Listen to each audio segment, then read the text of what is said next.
In the vast expanse of the galaxy, two figures journeyed through the stars, returning to Ryloth after their deadly encounter.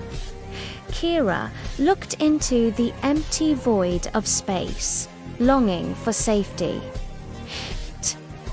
Gale, her faithful protector and best friend, was wanting the same, but it would not be so simple. Their ship, a humble vessel that had seen better days, suddenly lurched. Alarms blared as a critical power cell failed, forcing them to make an emergency landing on the lush, green world of Naboo. The serene beauty of the planet was a stark contrast to the urgency of their situation. With their ship grounded, their only hope was to find a replacement part. Kira and Gale ventured into the nearest city, its elegant architecture a testament to Naboo's peaceful culture. They moved from merchant to merchant, their hopes dwindling with each encounter. The power cell they needed was available, but the price was far beyond their meager credits. Disheartened, they began the long walk back to their crippled ship, the weight of their predicament heavy on their shoulders. Just as despair began to set in, a kind-faced merchant noticed their plight. He called out to them, telling them of another shop, one run by a man known for his generous heart. "He might be able to help you," the merchant said, pointing them down a winding street. Following the merchant's directions, they found a cluttered but welcoming shop filled with ship parts of every shape and size.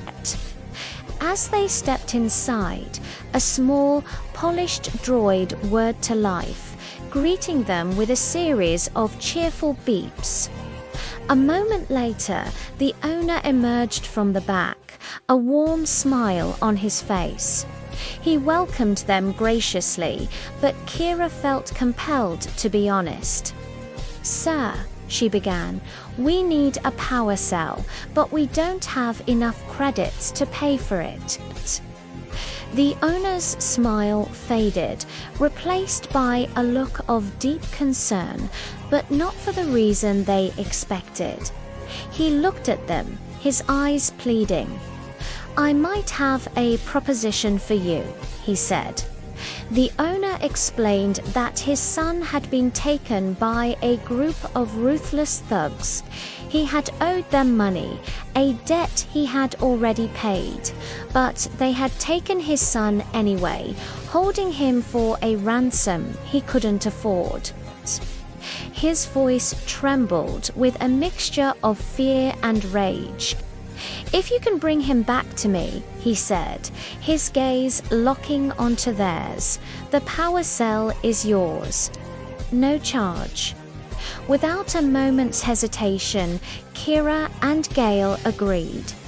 The chance to help, to use their skills for good, was a call they couldn't ignore. The owner gave them the location of the thugs' hideout, a derelict warehouse on the outskirts of the city. Their new mission was clear.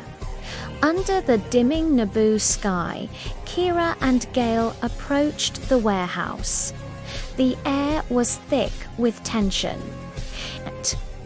Inside, they found the thugs, a rough mix of aliens and humans, gathered around the frightened boy. As soon as they were spotted, blasters were raised. "Let the boy go," Gale commanded, her voice calm but firm, her hand resting on the hilt of her lightsaber. The leader, a grizzled man with a cruel sneer, just laughed. Suddenly, more thugs emerged from the shadows, surrounding them. It was a trap. In the ensuing chaos, the leader and a few of his cronies grabbed the boy and bolted, jumping onto a waiting speeder and rocketing away into the night. Kira and Gale didn't waste a second. They commandeered to nearby speeders and gave chase. "I'll take the leader," Kira shouted over the roar of the engines. "You handle the others." Gale nodded, veering off to intercept the other escaping thugs. Kira pushed her speeder to its limits, weaving through the dense forests of Naboo, the leader's speeder just ahead. The boy, seeing a chance, bravely jostled the controls of the thug's vehicle, causing it to swerve violently and crash into a thicket of trees. Kira brought her speeder to a halt, but she was too far away to reach them on foot before the leader could recover. The thug staggered from the wreckage, dragging the boy with him. There was no time. Kira closed her eyes, reaching deep into the Force. She focused all her energy, all her will, and unleashed a powerful wave of Force judgment. A brilliant arc of energy shot from her hands, striking the leader and sending him flying back unconscious. The boy stared, his eyes wide with amazement. He ran towards her, his voice a mixture of awe and disbelief. "Are you a Jedi?" he asked. Kira knelt down, a soft smile on her face. "No," she said gently. "I'm not a Jedi, but I know one." As they flew back on Kira's speeder, the city lights twinkling below, she told the boy stories of her love Arca, a wise and powerful Jedi who had taught her the ways of the Force. The boy listened, captivated. "He sounds amazing, but I want to be like you someday," he said, his voice full of admiration.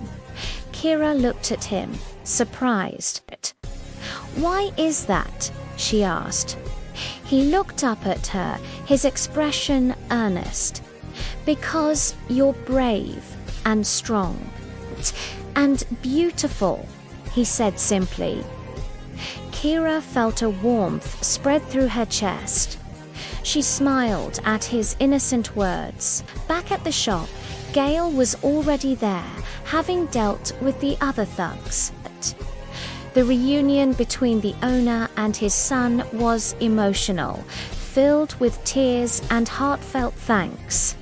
True to his word, the owner gave them the new power cell. With their ship repaired and ready for flight, Kira and Gale prepared to leave. The owner thanked them again, his gratitude immense. As their ship lifted off the ground, the boys stood outside the shop, waving enthusiastically until they were just a speck in the sky. Though they were still far from Ryloth. For a brief moment on Naboo, they had found another reason to continue the fight.